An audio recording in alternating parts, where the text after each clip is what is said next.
Alright guys, today we're going to make a portrait of Frida. So here's an example to look at, and we are going to look at our supplies.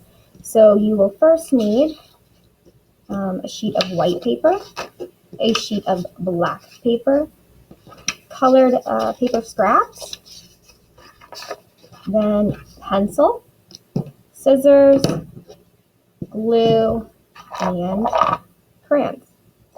Okay, so to get started, you will need the white paper and the pencil. If you remember last week when we did the Van Gogh lesson, we talked about paper orientation with this being vertical and this being horizontal. Horizontal is also called landscape in the art world, and last week we did a landscape of Vincent van Gogh's Starry Night, so our paper was horizontal in the landscape mode. This week, we are going to do a portrait, and portraits are typically vertical because I like to think of it because people stand tall, so we want our paper to be vertical tall, okay? So the first thing you're going to do with your white sheet of paper is fold it in half twice. We're going to start by taking the bottom edge and folding it up to the top edge.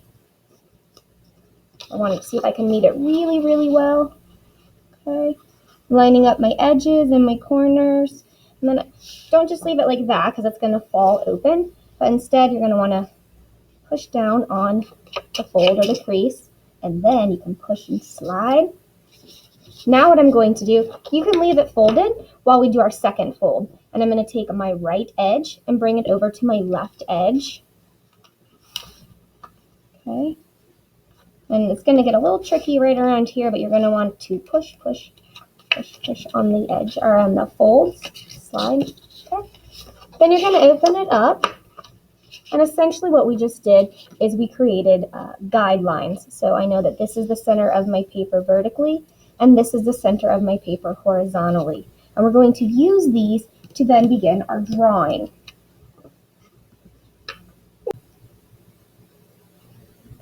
Okay, so we are going to find our middle from the folds, and I want you to go up about halfway from the middle to the top and just put a little line. That's going to be a reference line. And I want you to do that at the bottom too. About halfway. Then what we're going to do is we're going to bring a curved line up to the fold and bring another curved line up to the fold. And then we're going to do a curved line in, or actually let's just do a diagonal line. That works just fine. Diagonal line. Okay. And this is going to be Frida's face, but she needs a neck. So let's go ahead and draw a neck down. And if you want to, you can do your shoulders. And then if you want to put a necklace on her, I like to just make a necklace using ovals, but you can do whatever kind of necklace you would like. Okay, and I'm going to add some ears. So I'm gonna some ears here. And I'm going to add her hair.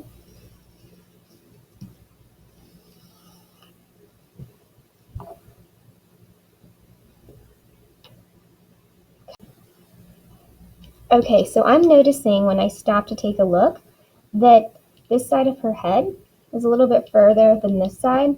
That's fine, because since I'm drawing in pencil, I can always try to correct it and then erase. Okay, perfect. Now we're going to go ahead and work on her eyes. So eyes are going to be on the middle fold right here. And what shape do you think eyes are? A lot of times my friends say circle or oval, but they're actually the shape of an almond or a football.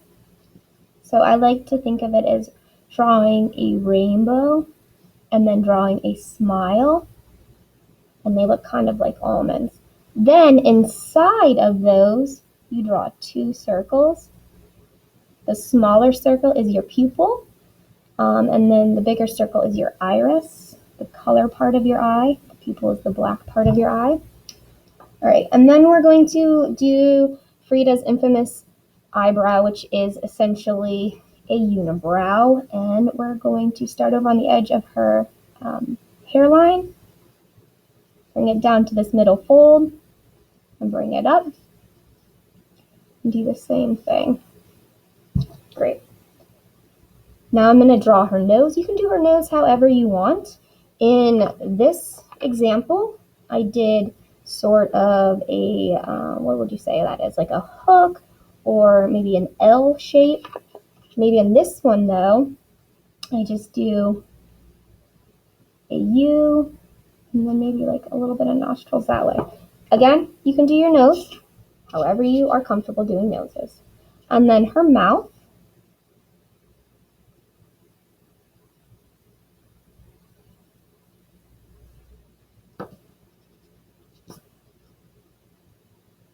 Great. So we have the basic drawing of Frida's face. Now what we're going to do is get a black crayon, and I want you to trace all of your pencil lines with black crayon. Okay, so I have my pencil lines all covered in black crayon. Now what I'm going to do is I'm going to color my Frida. I'm going to color the small circle black, because remember that's the pupil. I'm going to color her eyebrow and her hair black, because that's what color they were. Okay. And while we're coloring, let's take a moment to talk about our strokes. So if you color like this, and you want to get more done at a time, it's going to end up sloppy. What I say is that your arm stays put and just your wrist moves. And if you can't reach a spot to color by doing this, then you have to lift up your crayon and set your hand down or your wrist down in a different spot. My strokes are all going in a diagonal motion. Some people like to do it up and down, some people like to do it sideways. But all of my strokes are going in the same direction instead of up and down, sideways, diagonal. I'm trying to do them all the same direction, okay? And if you go out of the lines a little bit on the top of her head, it's okay because we are cutting this out. And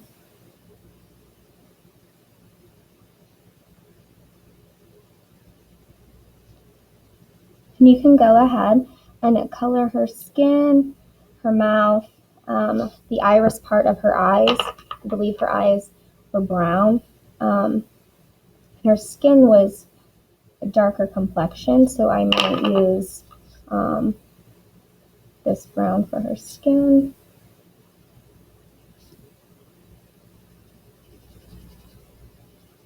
And you can color the necklace whatever color you want, and then we'll talk about the next step. All right, great. So I'm done coloring, and what we're going to do next is get our scissors and our black paper. I'm going to cut just the outside line, so her neck, her shoulder and her neck, all the way up around her ear and top of her head.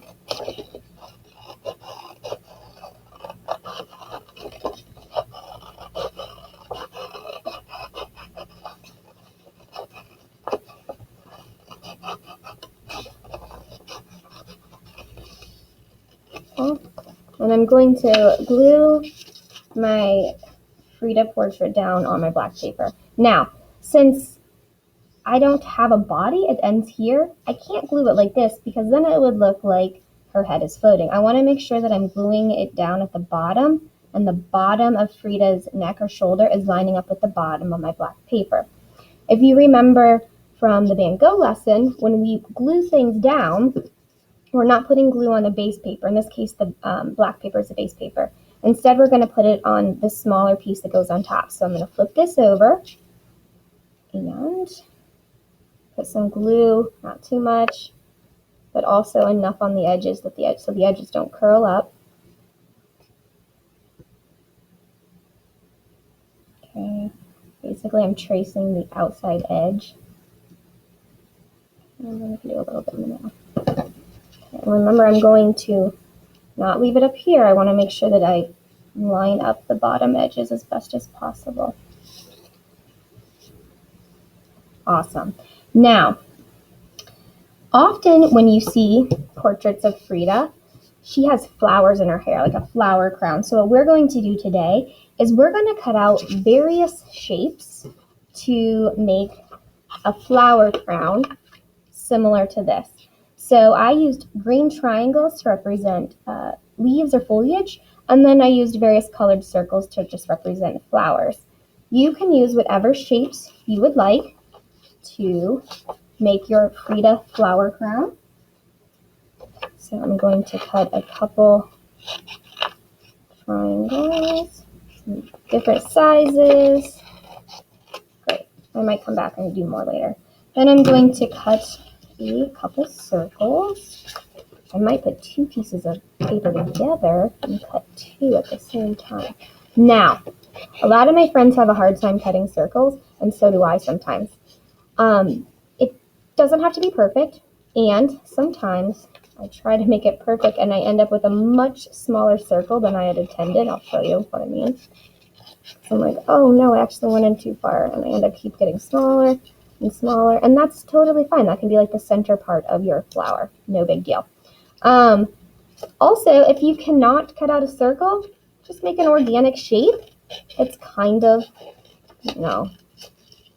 circular, if you will. Totally fine.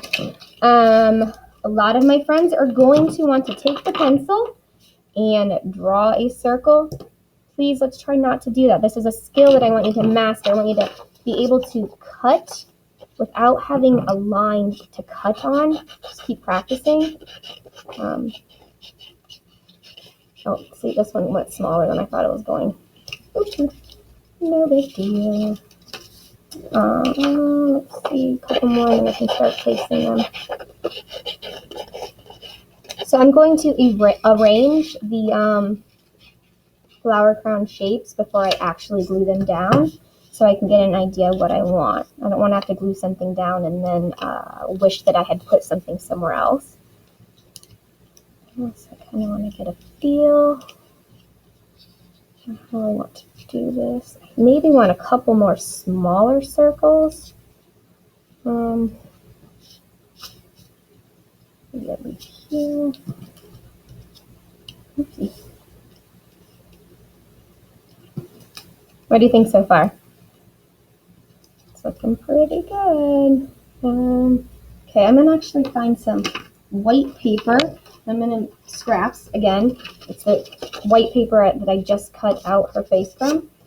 And I'm going to make some smaller white circles to put inside of my yellow and pink flowers. So we can put that one there.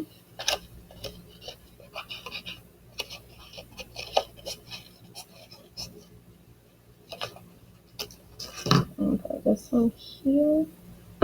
All right, I think I'm ready to go ahead and glue it down. But remember, I'm not putting glue on the black paper. I'm going to put it on the small scraps of paper. It's going to be a little difficult though, so I think what I'm going to do is slide it out and hope I remember.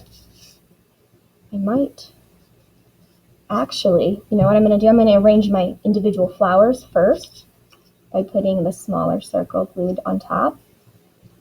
And then it'll make my overlapping make more sense. Okay, let's see. Over here. That one looks like a reverse egg.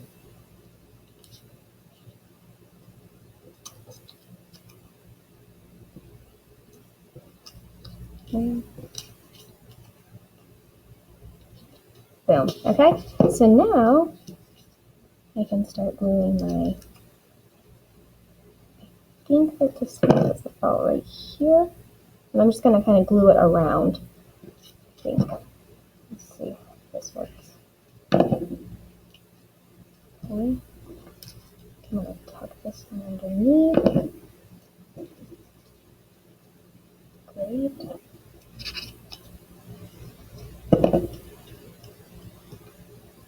So this is a modified lesson of something I do in the classroom. And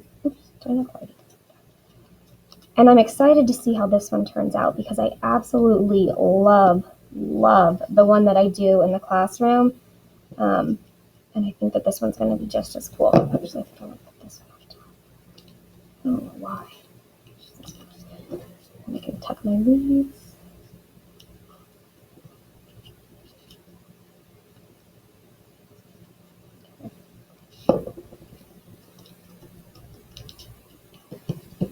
So, there she is, my portrait of Frida.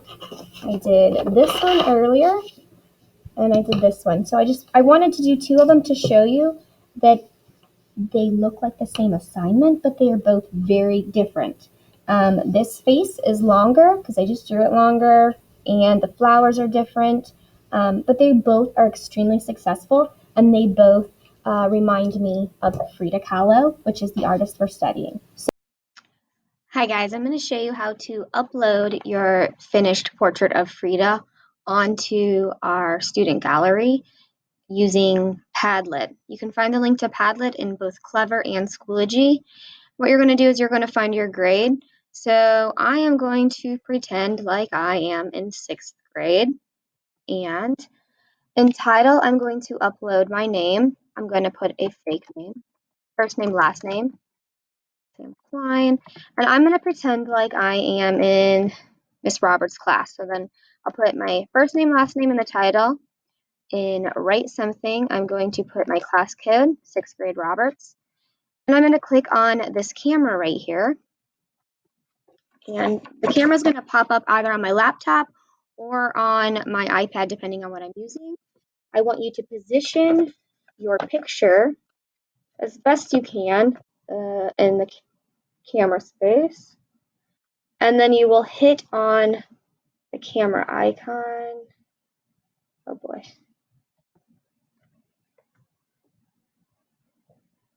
Okay. And I will go ahead and upload that. And there it is. Now I'm going to pretend like, just to show you, I'm a 1st grader. In title, I'm going to put my name. I will put Olive, that's a beautiful name. Olive Kahlo, still Frida's last name. And I'm going to pretend like I am in Miss Bellata's class. Miss Bellata's class code is 1B, 1st grade Bellata. I'm going to click on camera, and I'm going to hold up my Frida face, my portrait of Frida. Click on the camera. Hopefully my hands aren't covering too much of it. Save, upload, and there it is. If you want to make sure that there's not a background behind you or crop it in some way, go ahead and play around with that. But this is fine enough for now. I can see it, I can check it off, and count your assignment for the week as being submitted. And this is how we're going to do it from here on out. As long as we're virtual, we will upload all of our assignments here on a Padlet gallery. And can't wait to see everything that you guys create and post.